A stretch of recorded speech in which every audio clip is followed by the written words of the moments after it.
Good morning. Happy Monday to you all. I have 5 songs to do today at home, and the first few of them are for a new act where we tracked a full session for them, 3 songs, and they just want some supplementary stuff. So on this first song, they were asked to add a little power and make it swampy. So anytime I hear the word power related to electric guitar, I think Les Paul. So I've got my old custom here, and I'm going into my Analog Outfitters Sarge, which is kind of just my home base, I guess, for when I'm tracking at home. I start there, and if it's not working, then I change it, but it's almost always working. I did switch cabinets, though. I've got a matchless 212 in the garage downstairs, and I put a couple different speakers in it. I have a standard greenback, the cheaper one that I got from Celestion, and I also have a, it's the Eddie Van Halen signature. That's what it is on the other side. And that, for those who know, that's the Heritage greenback with a different sticker. That's all it is. It's the same made in England Heritage greenback thing. You know, they just slap the EVH sticker on it with all the stripes and cool stuff. So I have that speaker mic'd, and I have no pedals on or anything. When you're asked to add power with a rhythm track, you don't want to have too much gain. Gain compresses your sound, and it takes away the impact. To me, the quintessential power guitar track is the opening to Back in Black. If you go listen to that, those guitars are clean, and that's why they smack you so hard in the face. It's awesome.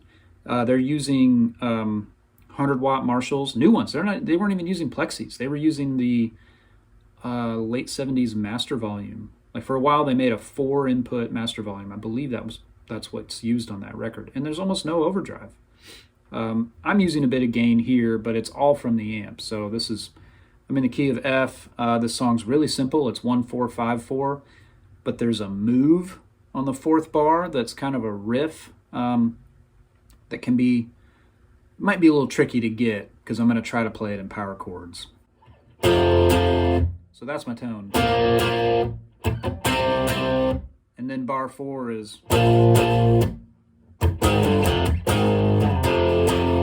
That's not too hard to grab.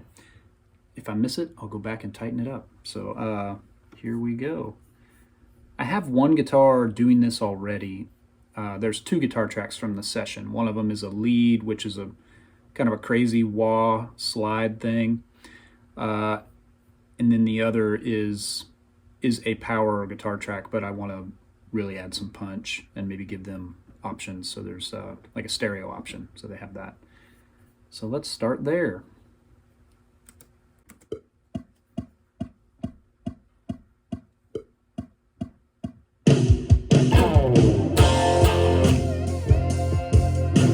Ooh, I'll catch the back half of the bar.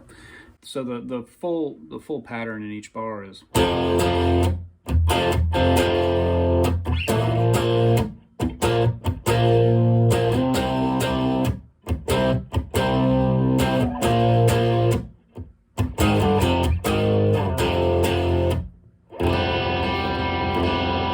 Definitely don't want to hit those open strings. I think I'll stick to three strings for these chords. That's all you need. You start adding upper voicing, and it loses the grunt and the punch. So let's do it again.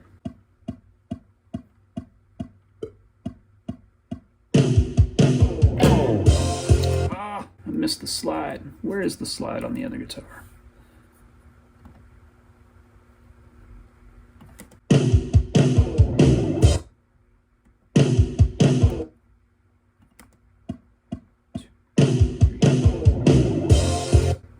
End of 3. Okay.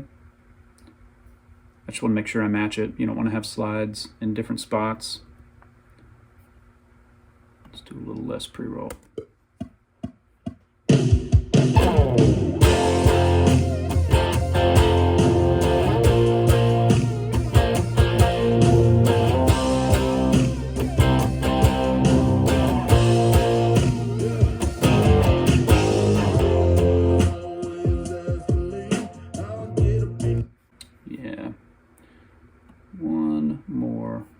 make sure that I'm continuing that pattern but muting.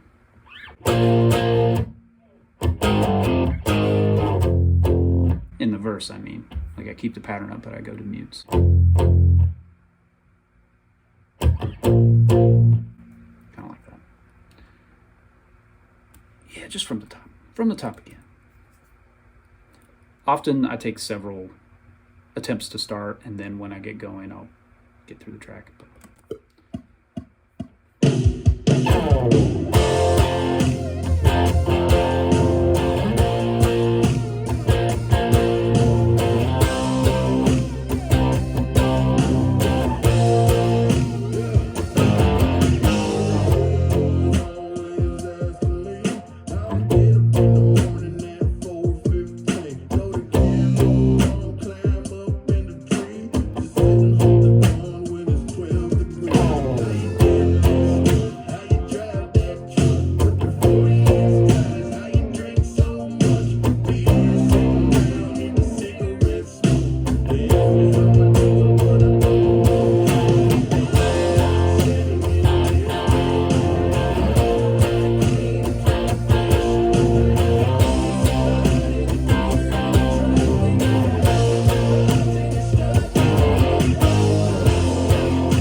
Okay, so that turnaround is down, but it is a diamond on this guitar. So I want to catch that. And I'll turn up some of the other guitars that are in there so you can hear those.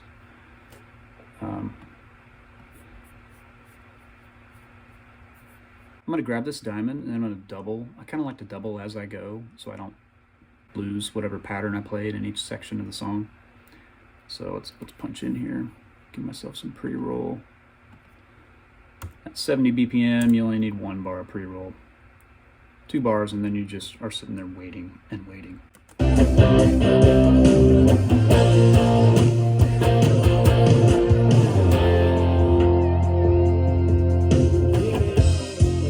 All right, let's double that. Move that to the other side. Arm myself a new track. And I'm going to catch that slide at the beginning again.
Forgot my riff.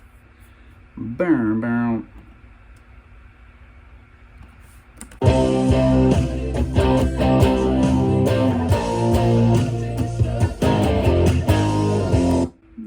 Not put that extra scratch in the middle of it.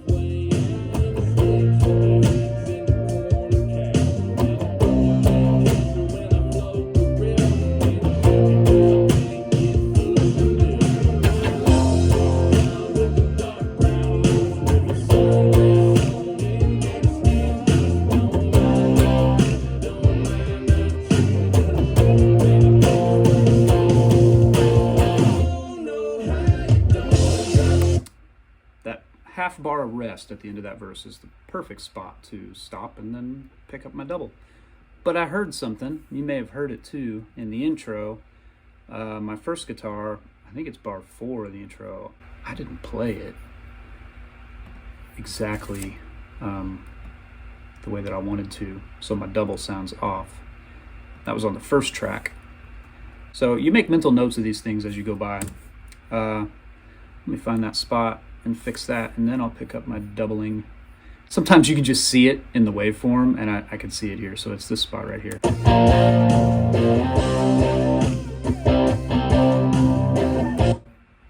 Yeah, the one guitar is making a weird extra hiccup that's unnecessary. So let me grab that real quick.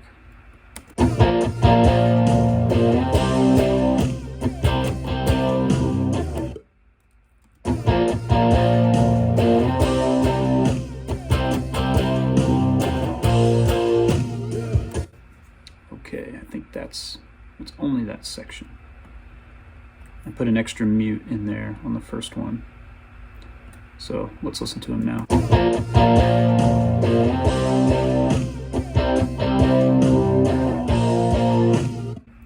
Okay, now one more time. There's another little spot that I did differently for some reason.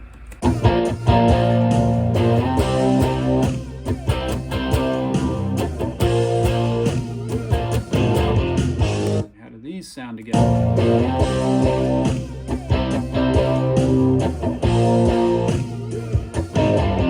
There we go. Okay. Back to the task at hand. Picking it up at verse 2. Oh, and I did that thing where I play ahead on the second guitar, and because of the way my my inputs are routed, now I'm going to need to flip the panning so that I don't have two guitars panned to the same side on top of each other. That's just kind of annoying to me. So I'll pull the one that I'm not playing over to the left, because my new one's, the current one that I'm playing is, I want it to be on the right because that's where the phone mic is pointed. So I want you to hear what I'm doing currently a little better than you're hearing what I did do. So, all right, verse 2, and I went all the way to the end of verse 2 because there's a gap, and I'll pick it up and start stacking from the right guitar so that my current pass always stays on the one side.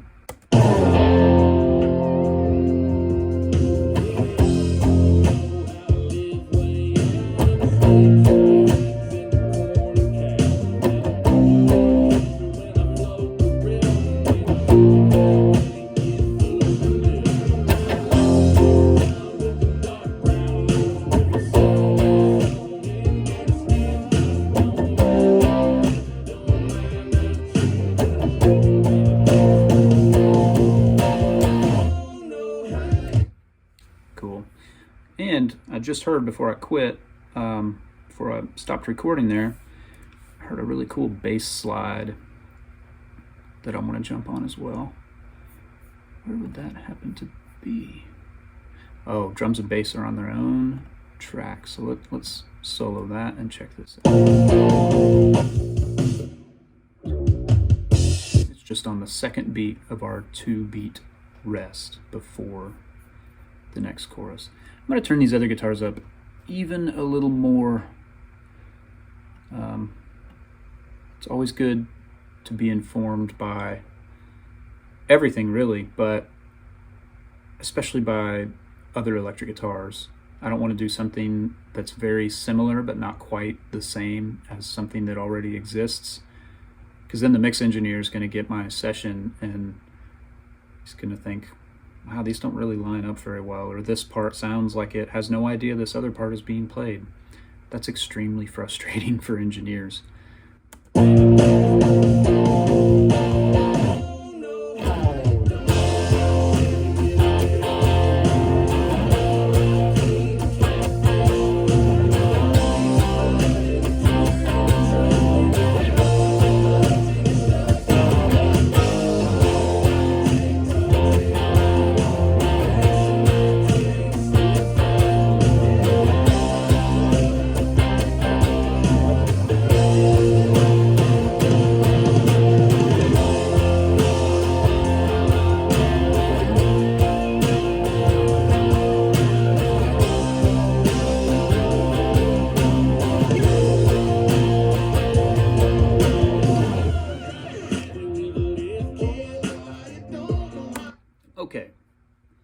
double. Man, I still feel like that one. Oh, the solo's on a separate fader. That's why it's so quiet. Yeah, I'll crank that up. That was a fun solo. All right, back to our double.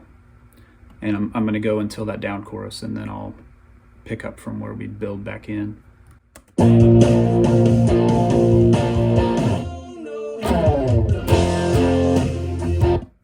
felt like I rushed that downbeat. Man, I did by a slight hair. Very unusual for me. I'm usually a little behind, and when it sounds off, it's because I'm too far behind. When you get so far behind that it sounds like you're rushing the next note, not good.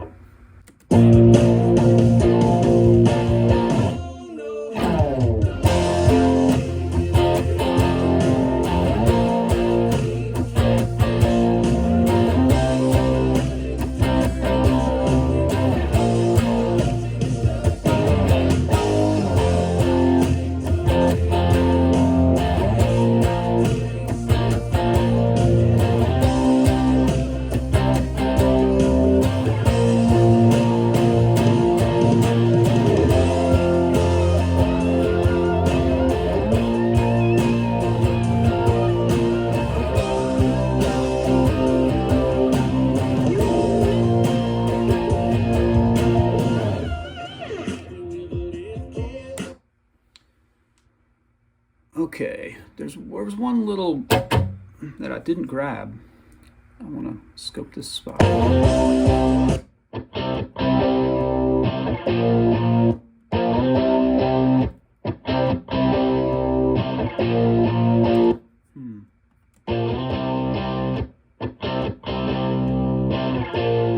Yeah, just instead of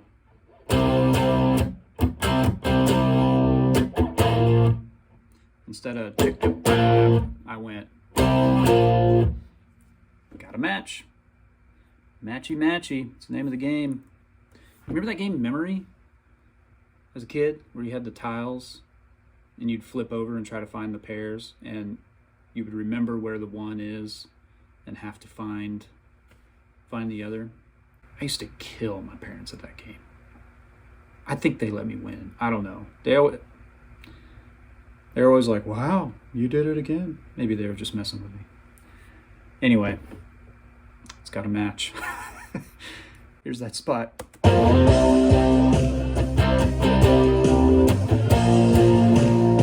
There we go. Just the chukka. I'll pull it back. And tiny crossfade. Pro tip. The tighter your playing is, the smaller your crossfades can be. Sometimes you don't even need them. Sometimes you can't even tell because your waveform is so locked into the track and what you had tracked previously. When you punch in, it's just there. Other times there's an audible pop or click sound in the track, and it's because the waveform changes all of a sudden. And I find that mostly with acoustic or with when I'm doing like slower rakes. I really have to back up and get before the top of the rake because I don't do those perfectly exactly the same every time. They're supposed to be kind of, we call them zhlangs, where you just go zhlang. So anyway, real small crossfade, and we're off to completing our track. So let's listen through this down chorus and see how everybody comes back in. I think there's a build, maybe even a flume. That's the flume. There's all these words. Flume, zhlang, chukka. Real highbrow terminology here in Nashville.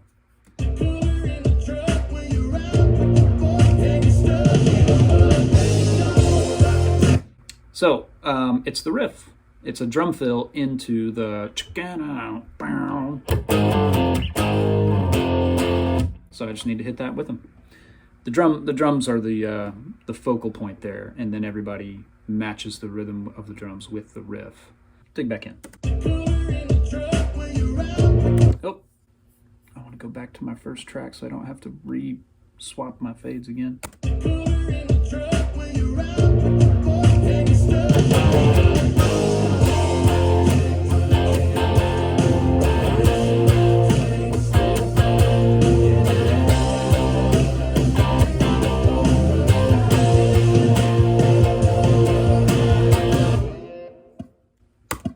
Okay. I might do that again. I guess I'm catching my spot, catching my pocket with an extra hit before the riff. That sounded weird, so I'm going to redo that. But also the very last bar, I just want to listen to what the drums are doing, because I'm kind of playing a rhythm and I need to not have a pattern in my right hand that doesn't fit the pattern that the drums are doing. Again, listening.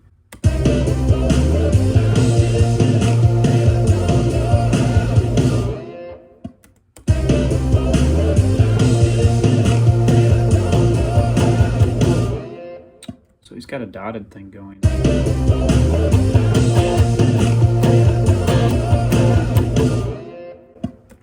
wonder if I catch that or if I...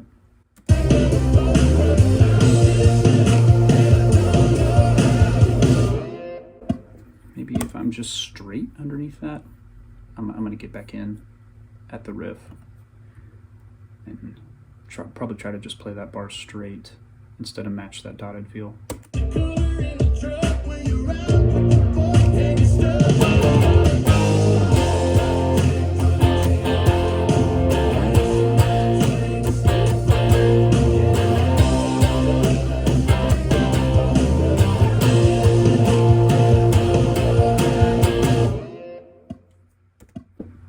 Man, maybe I do need to grab it.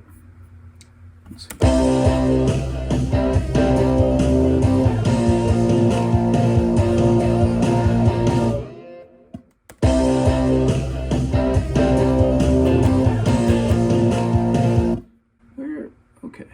Where is he in that pattern on the downbeat of that chord?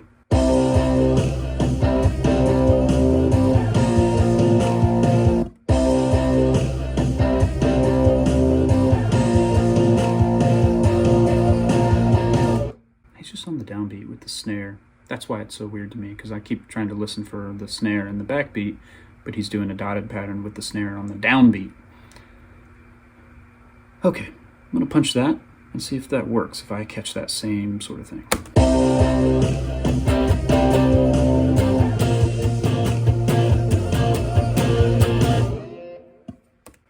That's kind of cool.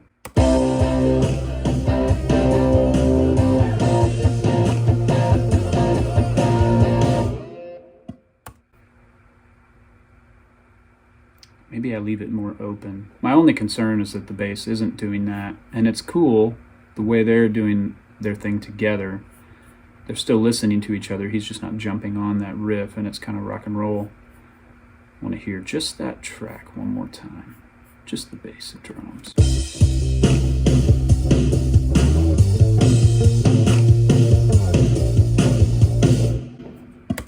Pretty cool.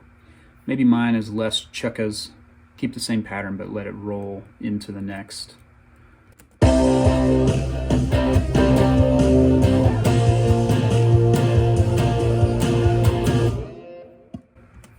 That's cool. I'll leave it like that. Double.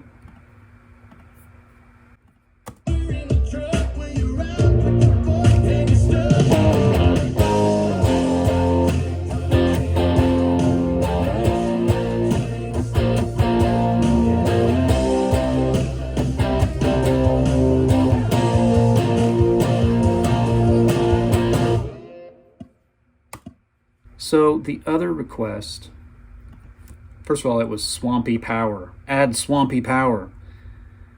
The song's vibe is swampy. The groove and everything, it's got this real, kind of like foot stomping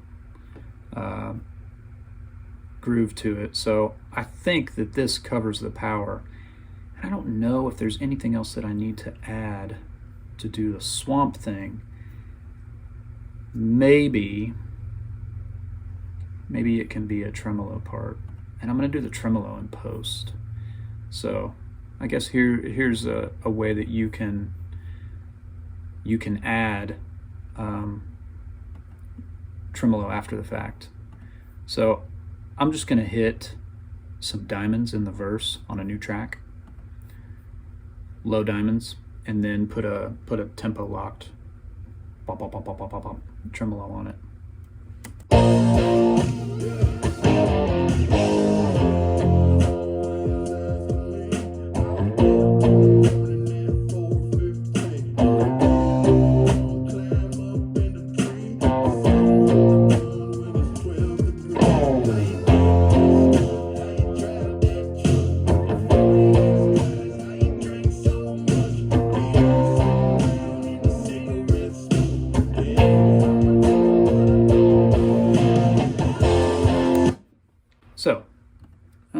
'Let's stick an old tremolator on here.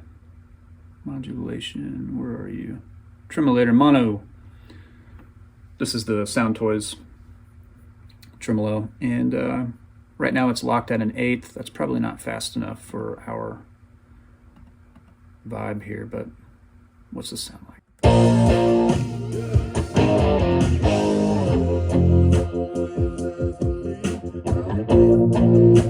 30-second notes. That seems more right to me.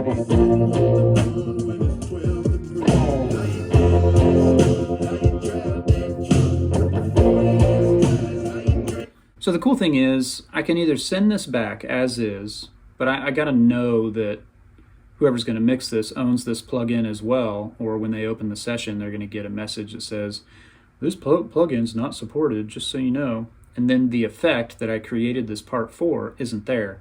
So what I can do is create another track and bus it to, there's a couple different ways you can do it. I can create another track, bus it to that track, and then print it to that track by recording these spots.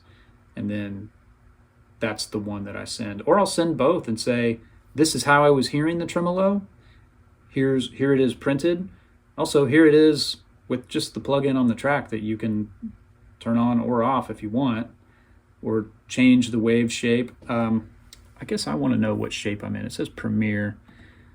I think I want a square. Let's listen to that with a square wave.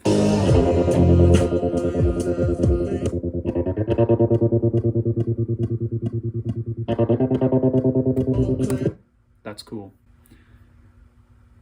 And I will play that. I'm going to go back to my low latency monitoring.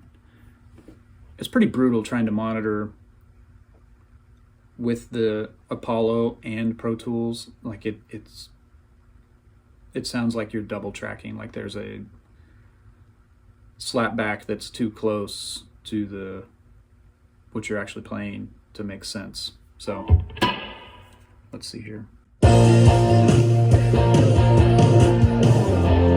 Yeah, that's where I want to come in.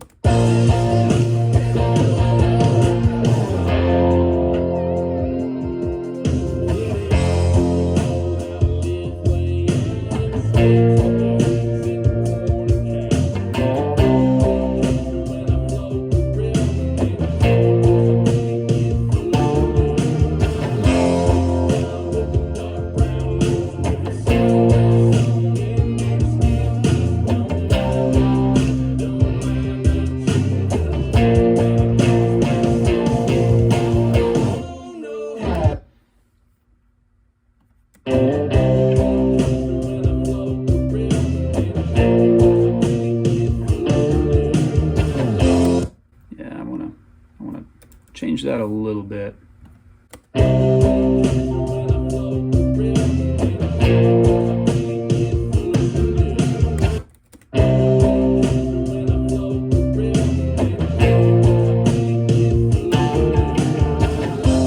That doesn't need to be a bend. It doesn't sound right.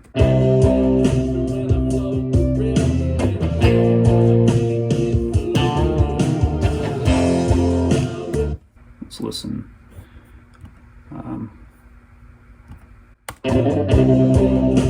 This will be tucked back in the mix.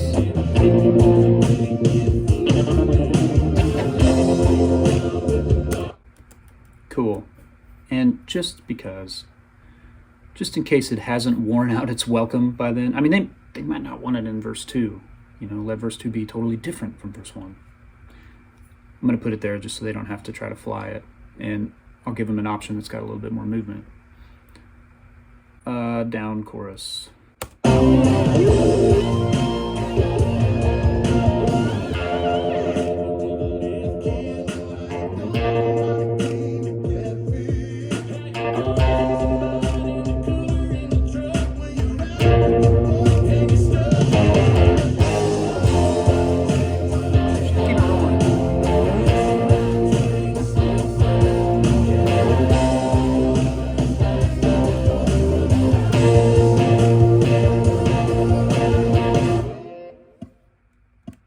Cool. So, I had my low latency monitoring off. That's why we could hear it when I was playing. Yeah, I'll print that to a new track. I like the solo. I want to listen to verse 2 with my other sort of leady stuff in there. Just make sure that it's all cool. I remember liking what I played. Otherwise, I would have fixed it on the session. Let's just check it out.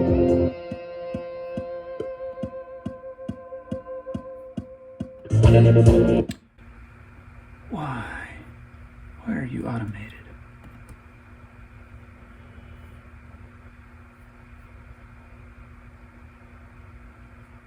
Okay, let's just listen. It's a turnaround.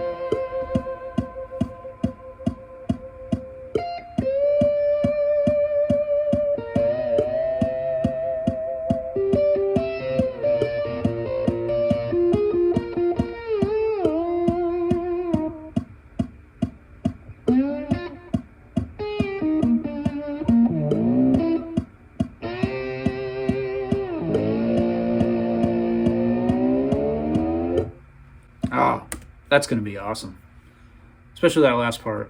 I wasn't hearing it when I was tracking, but the slow climb up to the choke, where we have that rest in the back of the verse. Super cool. So, all right, I think this song now has added swampy power. I'm going to send it back and see what they say. Have a good Monday.